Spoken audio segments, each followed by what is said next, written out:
Chelsea Football Club is in big trouble with these two guys here, Enzo Maresca and Enzo Fernandes. They actually putting Chelsea Football Club in big trouble. Enzo Maresca here, a very stubborn coach, and Enzo Fernandes, a very high player, overrated midfielder. This is the worst overrated midfielder I've seen in Chelsea, yeah? So whatever he does, it's okay, but we don't see what he's doing that is wrong. Today, we've just got a red card, and he couldn't do anything. Instead, he went ahead losing all the balls they are passing on to him. No chances created, no key passes, not even defending. The only person saving this guy in Chelsea Football Club around the midfield is Moses Caicedo. It's all Moses Caicedo saving him. And then as for Enzo Maresca, this was the scoreline, yeah? We came back from 2-0 and we almost equalized the game from this point in time. Kudos to Bryan Mbeumo and Bruno Fernandes. They did a great job, but here, the first person to be defeated was Enzo Maresca. When we got the red card here, Enzo Maresca was the first person to be defeated because I don't understand how you made these changes. That is one of the worst changes I've ever seen of a coach. When the changes were done, I could see the fear in you. You were already scared. I don't know why you were trying to defend, but you're already going down. But he already lose before even the fans. He already lose before even the players in the pitch. Making the changes was horrible. And then for Sanchez, how could you do such a crazy thing? Mbeumo is there, let him score the goal, and then we try to come back with equal team. Let him score the goal, we try to come back with equal team. How you put in a high knee? And of course, it's a red card. Now we're being pressured because of Sanchez. Keep the ball down, and let him go and score, and then we try to come back, yeah? It's obvious that a team must score. You cannot put your high knee and you are the last player, the goalkeeper, out of the box, and you expect the ref to give you a yellow card or whatever. Of course, the red card is very real, but then you took a risk, which was more than risky, because at the end of the day, we went down to 10 men and went down to 2-0, and now we were pressured. And the coach was defeated as well mentally.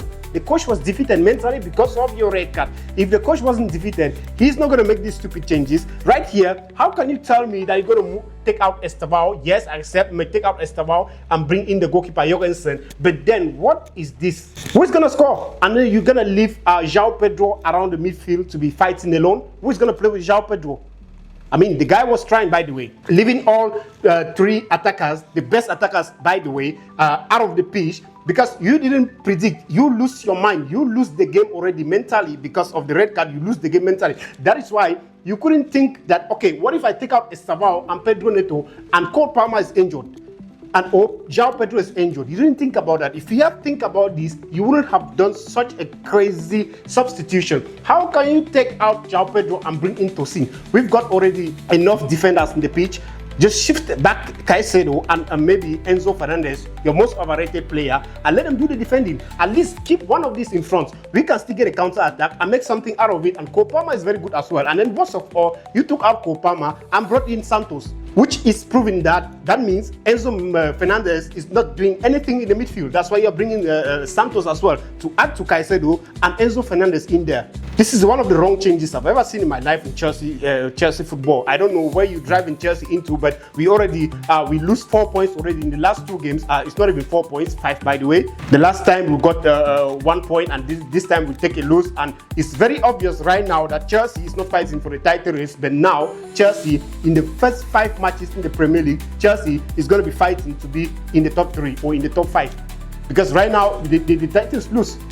Liverpool is there already on top form, and I think Manchester City is going to win tomorrow, and Manchester City, Pep Guardiola is back, and Chelsea has to start fighting to enter the top 4 position, which is absolutely very crazy. And we lose the game against Brentford. That for me is a lose, because I don't expect such a changes or such a lineup that you structured against Brentford, and then at the end of the day losing the match against Brentford and then getting humiliated again by Bayern Munich, the team that you were preparing to go and play. It doesn't make any sense.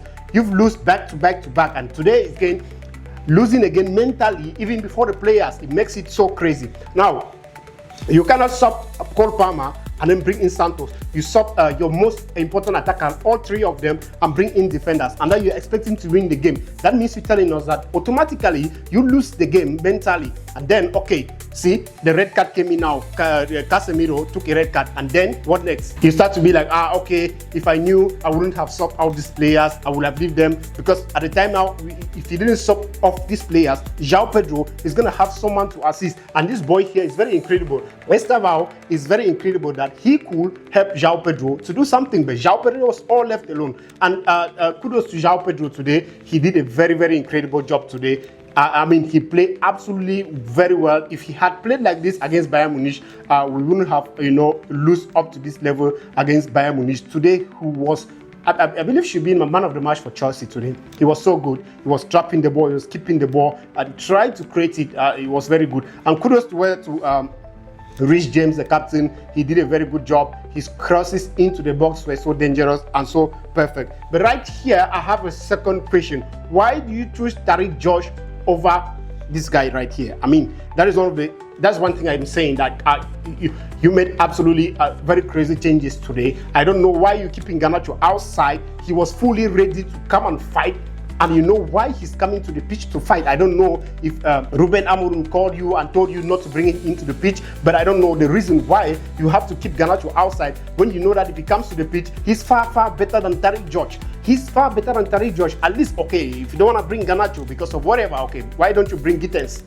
Enzo Fernandes, bring in Gittens. Garnacho is far better than Tariq Josh.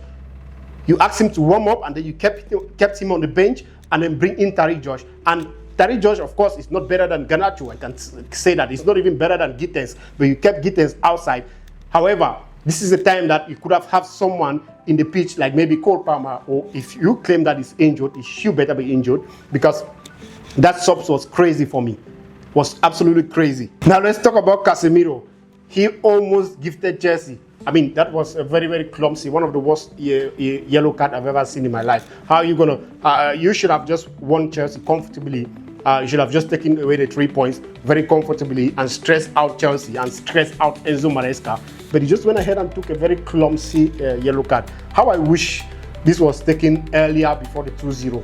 Manchester United was suffered in Chelsea's hands. I mean, that if you have taken this red card earlier, I don't think Enzo Maresca would have done such crazy changes, and it was very, very too late for Chelsea now to start making changes, because he have just 2 more substitution. In that 2 substitution again, he still did something very bad in that substitution, because I'm expecting Garnacho to come in, and when he comes in, you know what, of course, he's bringing in to fight against the club that he disrespected him, and to fight to play, and he's more better than Tariq Josh.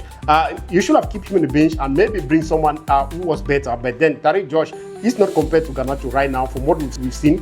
Garnacho had a lot of balls against Bayern Munich, but didn't do anything, didn't create any chances. But then, what about João Pedro? João Pedro also as well was very, very bad in Bayern Munich game, but today was one of the best, which means the soil have changed, the ground have changed. Give them a chance. I was expecting Garnacho to come in today, and if he came in, trust me, we'll have done something more better, especially when we scored this goal. I was really, really expecting Garnacho to step in and make a lot of changes. As for Casemiro, this yellow card, you almost gave the Manchester United fans a heart attack, but it was, however, very, very good for the Chelsea fans, and to be very honest, very clumsy from you. I mean, you're a legend, you have a lot of experience. You shouldn't be having such a yellow card. The first one is okay, but the second one was very, very clumsy. Like, why do you have to just pull the guy off? It doesn't really make any sense. Okay, so subscribe to our channel, give us a like, and then share this video, follow us, and see you on our next video.